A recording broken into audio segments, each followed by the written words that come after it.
Hi అండి. నమస్తే. జై హింద్. ఏదైతే నిన్న ట్రంప్ సీజ్ ఫైర్ గురించి ఏదైతే అనౌన్స్మెంట్ చేశాడో అది చాలా రాంగ్. అతను మీడియేట్ చేసి ఉండొచ్చు. అమెరికా వాళ్ళు జేడీ వ్యాన్స్ అయితే ఉన్నారో, వాళ్ళ ఎవరైతే అఫీషియల్స్ ఉన్నారో వాళ్ళు మీడియేట్ చేసి ఉండొచ్చు. కానీ ఇండియా పాకిస్తాన్ కంటే ముందుగా వాళ్ళు దాన్ని అనౌన్స్ చేయటం అనేది కరెక్ట్ కాదు. ఇది ఎలా ఉంటుందంటే, కాలేజీల్లో ఫ్రెండ్స్ వాళ్ళ మధ్య గొడవలు జరిగినప్పుడు ఏదో క్రెడిట్ తీసుకోవటానికి ఒకడు తొత్తరవాడు ఉంటాడు. వాడు ముందే వచ్చి నేనే చేశాను అని చెప్పుకుంటాడు. మన ట్రంప్ కూడా అలాగే చేశాడు. ఒక రెస్పాన్సిబుల్ పొజిషన్లో ఉండి, అంత పెద్ద అమెరికాకి ప్రెసిడెంట్ అయ్యుండి ఆ టింగరోడు అలా ఎలా చేశాడో అర్థం కావట్లేదు. మన మోడీ గారు కూడా కొంచెం జాగ్రత్తగా ఉండాలి ఇలాంటి టింగరోళ్ళతో. ఇప్పుడు ఈ ట్రంప్ ఇలా చేయటం వల్ల ఇండియా ఏదైతే గుడ్ విల్ తోటి లేదంటే ఒక మంచి హృదయంతో చేసిన ఈ సీజ్ ఫైర్, మన మోడీ గారు ఈ పాకిస్తాన్ ప్రజల మీద మనకి ఎవరికి కూడా కోపం లేదు. ఈ పాకిస్తాన్ ఆర్మీ కానీ ఈ పిఎంలు కానీ వీళ్ళ మాటలు ఇవి చూసామంటే వాళ్ళకున్నది ఎంత, వాళ్ళు మాట్లాడేది కొండంత. సో ఈ పొగలను అణచాలి, ప్లస్ టెర్రరిస్టులని తీసేసేయాలి. నెక్స్ట్ టైం ఇలా జరగకుండా ఉండాలనే ఆలోచన మాత్రమే మంది. అంతేగాని పాకిస్తాన్ని డెసిమేట్ చేసేసి వాళ్ళ ప్రజల్ని పెద్దగా బాధించాలి చెయ్యాలి అన్న ఉద్దేశం కాదు. ఎందుకంటే మనం వసుదైవ కుటుంబకం అనే ఫార్ములాని మనం హిందువులం కానీ ఇండియా కానీ పాటిస్తూ వస్తుంది. సో మన నరేంద్ర మోడీ గారు దాని మీద ఇంకా చాలా ఎక్కువ.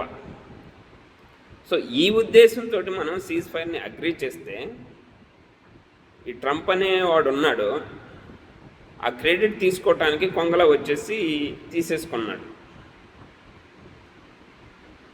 దానివల్ల మోడీ గారికి ప్రాబ్లం. మోడీ ట్రంప్తో ఫ్రెండ్షిప్ చేశాడు, ఎందుకంటే అమెరికన్స్ అతన్ని చూజ్ చేసుకున్నారు, ఏదో కొంత ఇది ఉంది. సో ఆ ప్రకారంగా చేసుకున్నాడు. కానీ ఆ కన్నింగ్ బుద్ధి ఏదైతే ఉందో అది చాలా ప్రాబ్లమ్స్లోకి నెట్టేస్తుంది. ఇప్పుడు చూడండి, ఎవరైతే ట్రూ ఇండియన్స్ ఉన్నారో వాళ్ళందరూ కూడా లోపల చాలా బాధపడుతున్నారు. ఇండియా ఇంత పెద్ద ఎత్తున పాకిస్తాన్ని ముప్పతిప్పలు పెట్టి డెసిమేషన్, వాళ్ళ ఎయిర్ ఫీల్డ్స్ ఎన్నో డెసిమేషన్ చేశాము. వాళ్ళ ఎయిర్ డిఫెన్స్ని పనిచేయకుండా చేశాం. మన ఆర్మీ కానీ త్రివిధ దళాలు కానీ అవన్నీ ఇలా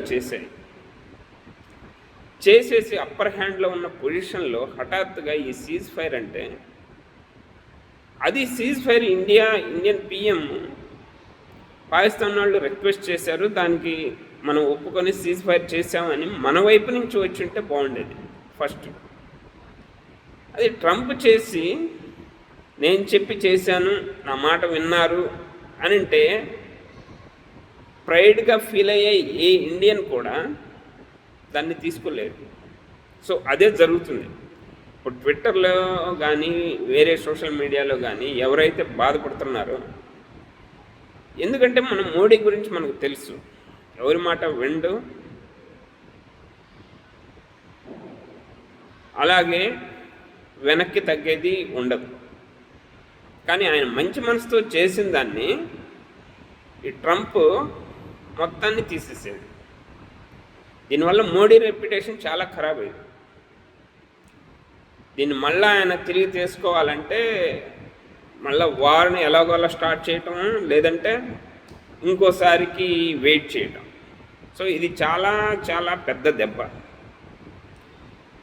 దీంతో మన ఇండియన్స్ కూడా ఎలాంటి ఇది వెళ్తుందంటే మెసేజ్, మనం ఈ అమెరికా వాళ్ళు ఏదైతే చెప్పిన దానికి లొంగిపోయామో, వాళ్ళేవో తాయిలాలు ఇస్తాం అని ఉండొచ్చు, ఏ ట్రేడ్ ఆఫర్స్ కానీ లేదంటే ఇంకోటి కానీ కొన్ని అజ్యూరెన్సెస్ కానీ ఇచ్చి ఉండొచ్చు.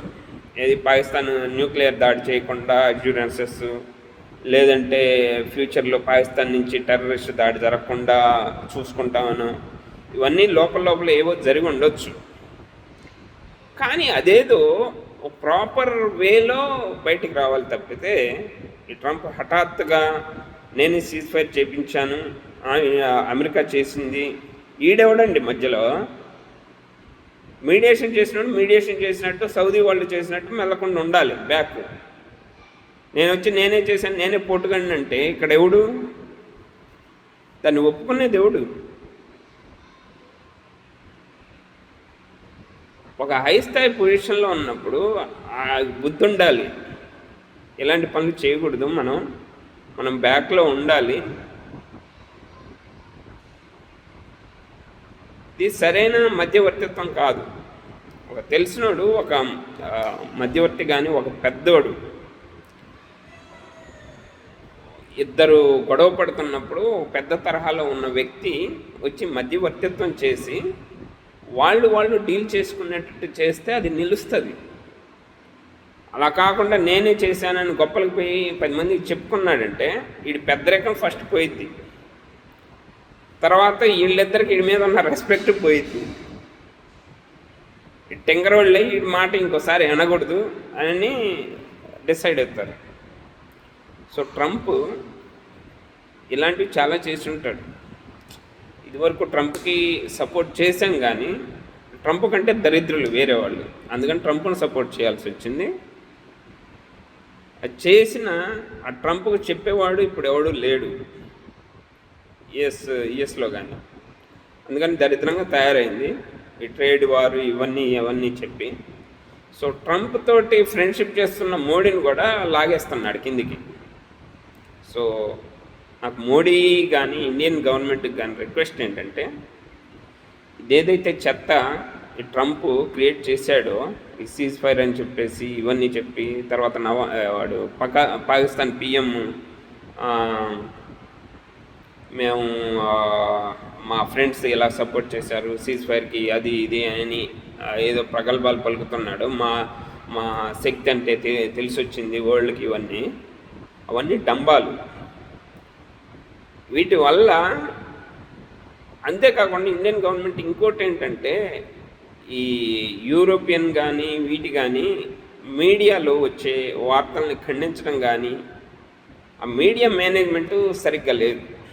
ఎంతప్పటికీ ఇండియన్ మీడియా పోరాడుతుంది తప్పితే గవర్నమెంట్ సైడ్ నుంచి ఆ మీడియాలో అలాంటి వార్తలు రాకుండా మనది ఎలివేట్ అయ్యేటట్టు చేయటానికి ఒక మంత్రిత్వ శాఖ క్రియేట్ చేయండి.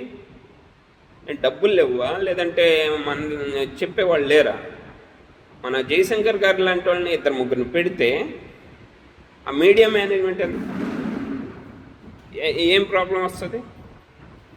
సో అందుకని నా రిక్వెస్ట్ ఇండియన్ గవర్నమెంట్కి, సో ఎంత త్వరగా వీలైతే అంత త్వరగా ఈ సిచ్యువేషన్ నుంచి బయటికి రండి. మన ప్రైడ్ అనేది మనకి గర్వం, ఆ గర్వాన్ని మనం పోగొట్టుకోకూడదు. సో నా రిక్వెస్ట్ అందరికీ నచ్చుతుందని ఆశిస్తూ, జై హింద్.